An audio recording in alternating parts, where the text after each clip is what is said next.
a bɛ kalo kelen ni tile damadamani bɔ jamana ɲɛmɔgɔw ɲɛkɔrɔ.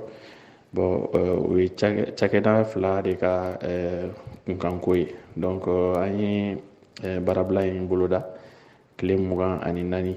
Donc an y'o de fɔ a kɔnɔ ko ni an ma laɲiniw sɔrɔ, laɲini minnu an y'a ɲini gouvernement fɛ a k'u sabati, n'u ma waleya, an bɛ tile 24 baarabila kɛ. Bon o baarabila in de daminɛna kunun.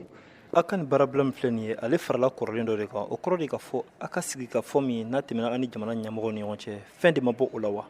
Bɛn de bila ɲɛfɛ, an ye sigikafɔ de bila ɲɛfɛ ani jamana ɲɛmaaw ni ɲɔgɔn cɛ. O sigikafɔ ninnu yɛrɛ tɛmɛna san 1 ani kalo damadamani bɔ ɲɔgɔn na. Bon an y'a ye k'a fɔ sigikafɔ ninnu yɛrɛ mana kɛ wagati o wagati, bon jaabi kɛrɛnkɛrɛnnen foyi tɛ sɔrɔ an ka laɲiniw na minnu b'a to bɛn bɛ sabati an ka baaraw kɔnɔna na, baara bɛ k'a ɲɛma ka sɔrɔ a ma kɛ baarabila ye. Donc o de gɛlɛyaw y'a to effectivement nin baarabila kun filanan in daminɛna anw yɛrɛ fɛ.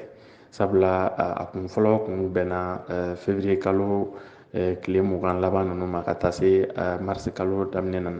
Donc an ye baarabila mun kɛ o wagati la o kun ye tile 12 ye. Bon an bɛ min na sisan n'o daminɛna kunun, o bɛ taa kun cɛ fo tile 24 don.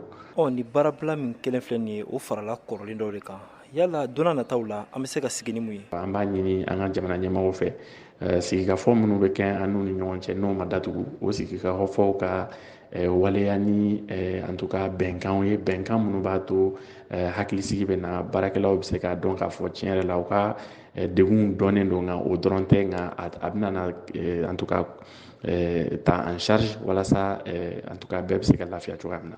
Mais de façon stratégique an b'a jira k'a fɔ en tout cas baarakɛlaw kɔni u sinsinlen don fɛn kelen de kan, o ye f'u ka condition ka améliorer, n'o tɛ u tɛ se ka baara kɛ en tout cas k'a sɔrɔ degun b'u kan.